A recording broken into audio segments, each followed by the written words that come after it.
क्या उन्होंने कभी परिकल्पना करी होगी भाई और बहनों? क्या यह महात्मा गांधी जी का देश है?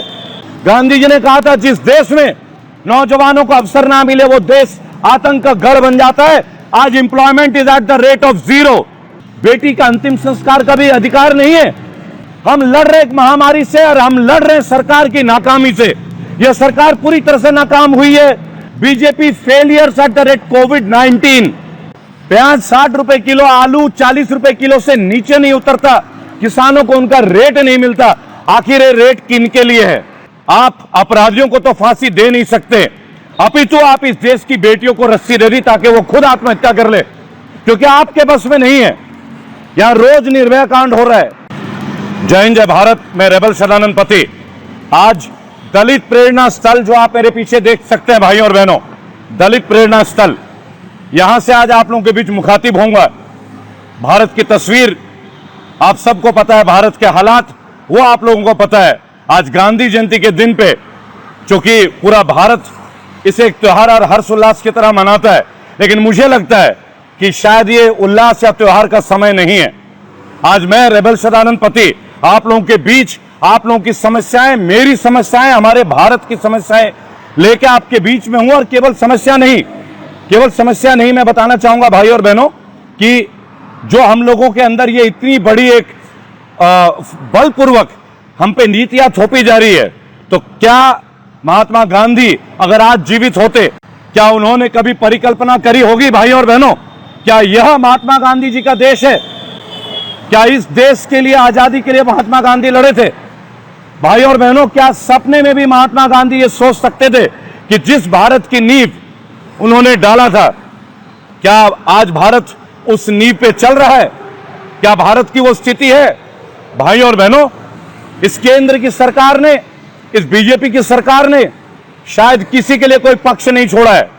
मैंने आज दलित प्रेरणा स्थल का स्थान केवल एक कारण के लिए चुना, क्योंकि डॉक्टर भीमराव अंबेडकर, बाबा साहब अंबेडकर साहब लाखों करोड़ नहीं, संपूर्ण 135 करोड़ भारतीयों को न्याय दिलाने के लिए जो मेहनत की थी, वो भी उस जमाने में, आज से 70 साल पहले का उनका जो विजन था, उनका जो दृष्टिकोण था, वो हमारे आपके लिए था कि कानून सबसे ऊपर है। लेकिन आज केंद्र की सरकार कानून के भी दखल अंदाजी कर रही है, जुडिशरी को खत्म करने की स्थिति में। भाई और बहनों, आज गांधी जयंती के शुभ अवसर पे मैं डॉक्टर बाबा साहब अंबेडकर की उस यादगार स्मारक स्थल से आपके बीच मुखातिब हो रहा हूं, दलित प्रेरणा स्थल। क्योंकि आपने देखा होगा अभी उत्तर प्रदेश में हाथरस की जो घटना हुई है, भाई और बहनों, हमारी देश की एक वीर बेटी का बलात्कार हो जाता है, निर्मम और क्रूरतम तरीके से उनकी हत्या की जाती है, रीढ़ की हड्डी तोड़ी जाती है, जुबान काटी जाती है, जीभ काटी जाती है। मैं ये समझता हूं कि यह सरकार से हम क्या उम्मीद करें? एक काम करें, आप अपराधियों को तो फांसी दे नहीं सकते, अपितु आप इस देश की बेटियों को रस्सी दे दी ताकि वो खुद आत्महत्या कर ले, क्योंकि आपके बस में नहीं है। यहां रोज निर्भया कांड हो रहा है, रोज हमारी मासूम बेटी दरिंदगी का शिकार हो रहे हैं, लेकिन आपकी कानून व्यवस्था पूर्णतः फेल है। आज बात करेंगे भाई और बहनों हमारे देश की उस स्थिति के ऊपर, क्योंकि गांधी जयंती है। हालांकि मेरे बहुत मतभेद रहे, मैं सरदार भगत सिंह, शहीद भगत सिंह को मानने वाला रहा, और मैं हमेशा इस बात में यकीन मानता रहा कि न्याय मिलता नहीं है, न्याय छीना जाता है। आज किसान की स्थिति क्या है देखिए, farmers are being beaten up in Haryana and in Punjab and everywhere throughout India. आज अन्नदाता को पीटा जा रहा है, मारा जा रहा है। हमारा देश एक कृषि बाहुल्य क्षेत्र का देश है, कृषि ही हमारी मुख्य जीविका का कारण है। और भाजपा शासित प्रदेश हरियाणा में, आप जानते हैं कि हरियाणा जो है वो कृषि बाहुल्य क्षेत्र है, एक तरह से जाटलैंड भी बोला जाता है। और समस्त भारत में पहलवान, विभिन्न स्पोर्ट्स के अच्छे अच्छे महान खिलाड़ी हरियाणा से आए हैं। आपने देखा होगा जो फोगाट बहनें हैं, जो कॉमनवेल्थ में, ओलंपिक्स में आपने कई जगह देखा होगा, ये हरियाणा से संबंध रखते हैं। वासु जी, क्या आप संतुष्ट हैं भारत के इस तरीके की हरकतों से, भारतीय सरकार के? भी नहीं, ये जो टूरिस्ट है, टूरिज्म खत्म हो गया, टूरिस्ट आना नहीं चाहेगी यहाँ पे, जो क्योंकि ये जो चीजें हो रही हैं अभी इंडिया में जी, वो कतई अनएक्सेप्टेबल है। लोग इसको किस दृष्टिकोण से अमेरिका में देख रहे हैं हमारी स्थिति को? अभी तो बहुत ही गंदे नजर से देख रहे हैं, क्योंकि एक टके की डेवलपमेंट नहीं है हमारे इंडिया में।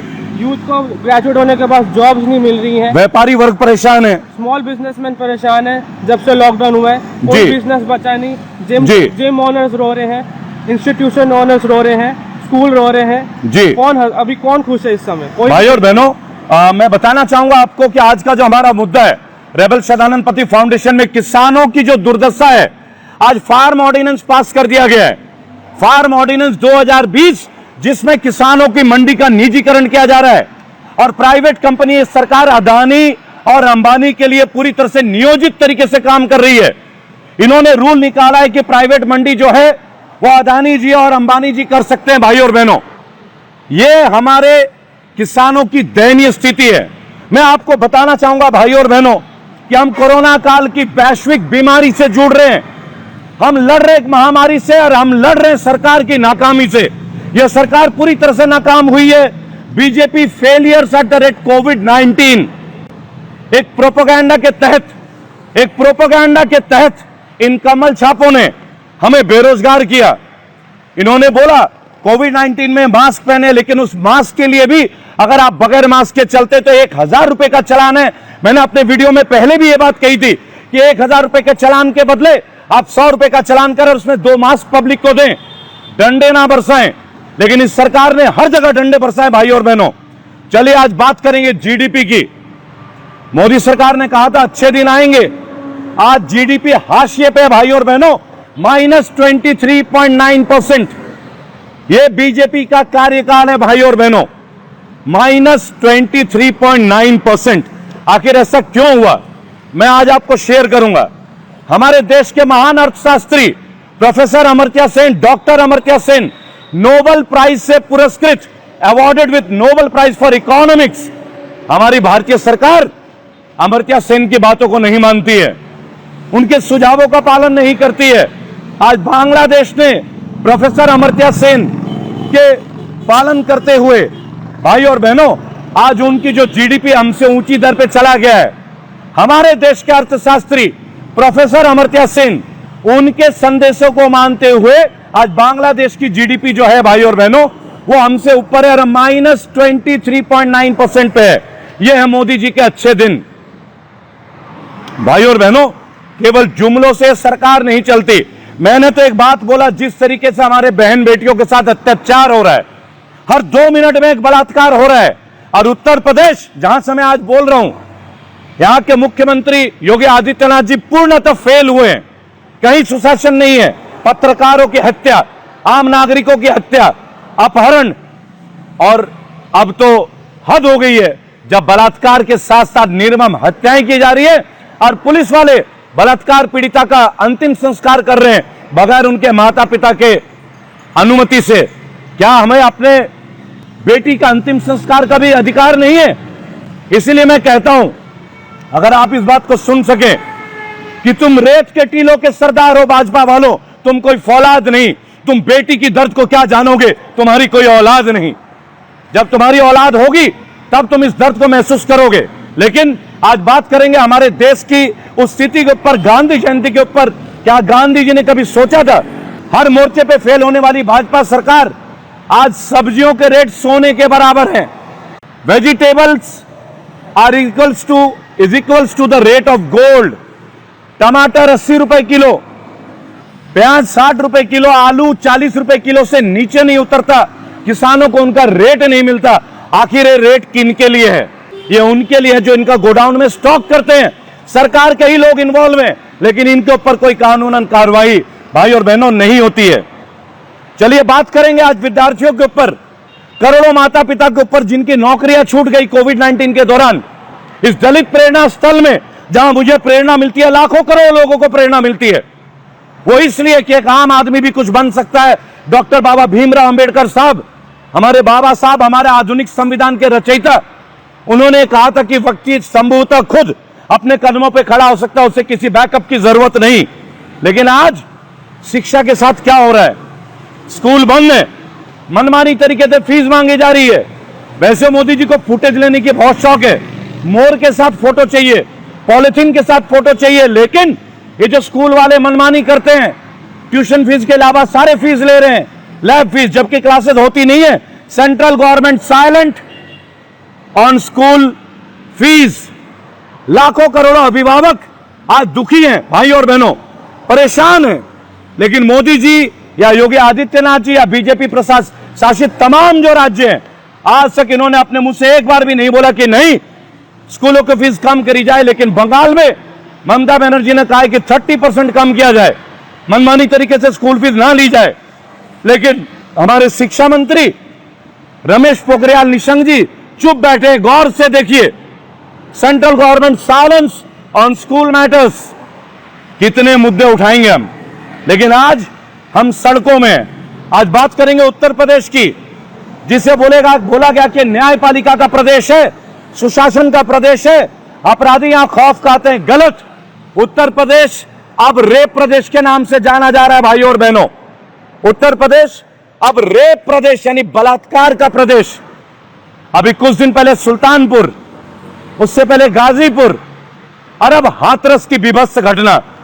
भाई और बहनों, विभिन्न राजनीतिक दलों के लोग, चंद्रशेखर जी आजाद समाज पार्टी के, उन्हें जबरन उठा दिया गया।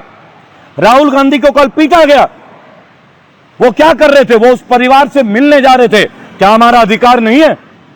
क्या बलात्कार पीड़िता के परिवार से हम ना मिले? क्या उनको संवेदनाएं ना दे? क्या हम भावनाहीन हो गए?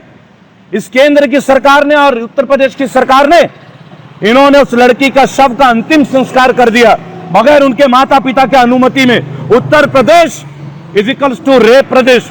उत्तर प्रदेश जो कि क्राइम का जड़ बन चुका है। आइए नौजवानों की बात करते हैं। गांधी जी ने कहा था, जिस देश में नौजवानों को अवसर ना मिले वो देश आतंक का गढ़ बन जाता है। आज employment is eight the rate of 0। Employment, रोजगार 0 है। मोदी जी आपने कहा था 2 करोड़ रोजगार देंगे। मोदी जी 2 करोड़ तो छोड़िए, आपने रेलवे में से नौकरी हटा दी, एयरलाइन से छटनी कर दी। आपने दिया क्या मोदी जी? आपने हमारी खाल और हमारे रक्त की एक एक बूंद ले ली है। आपका मन ही नहीं भरता मोदी जी। कभी चालान कटवाते हैं, फोन पे बात करेंगे गाड़ी में 10,000। ये बीजेपी शासित प्रदेश उत्तर प्रदेश की मैं बात कर रहा हूं। अगर मास्क नहीं पहना तो 1000। शर्म आनी चाहिए आपकी गवर्नेंस को। धिक्कार है आपकी शासन प्रणाली पे। आप इस दौर पे भी लोगों से चालान ले रहे हैं इतने बड़े अमाउंट पे। लोगों के पास कमाई नहीं है। 500 रुपए देते हैं आप मजदूरों को। जो लोग अपंग हैं, जो लोग विकलांग हैं, उनको आप महीने के 500 रुपए देते हैं। Employment at the rate of 0। रोजगार के मामले में आप 0 हैं। फिसड्डी साबित हुए आप, फिसड्डी। आप सड़कों में उतरिए। कल जब राहुल गांधी उतरे सड़क पे, पहली बार लगा कि हमारी आवाज राहुल गांधी और कांग्रेस पार्टी तक पहुंची। जब मैंने आजाद समाज पार्टी के चंद्रशेखर जी को देखा धरना प्रदर्शन करते हुए हाथरस में, अच्छा लगा, क्योंकि 6 महीने तक ये लोग गायब थे। कोरोना काल में ये लोग कभी नहीं आए। चलो देर आए दुरुस्त आए, आप आए, मैं इसके लिए आपको धन्यवाद देता हूं, आभार प्रकट करता हूं। मायावती जी कब तक बैठी रहेंगी आप तो दलित समाज की प्रेरणा की स्रोत बन रही थी। आपने कहा था मेरी पूजा करो। आज उस दलित बेटी के लिए आप क्यों चुप बैठी हैं? आज रामनाथ कोविंद हमारे माननीय राष्ट्रपति क्यों चुप बैठे हैं? आज कानून मंत्रालय क्यों चुप बैठा है? आज मेनका गांधी क्यों चुप बैठी हैं? आज सोनिया गांधी क्यों चुप बैठी हैं?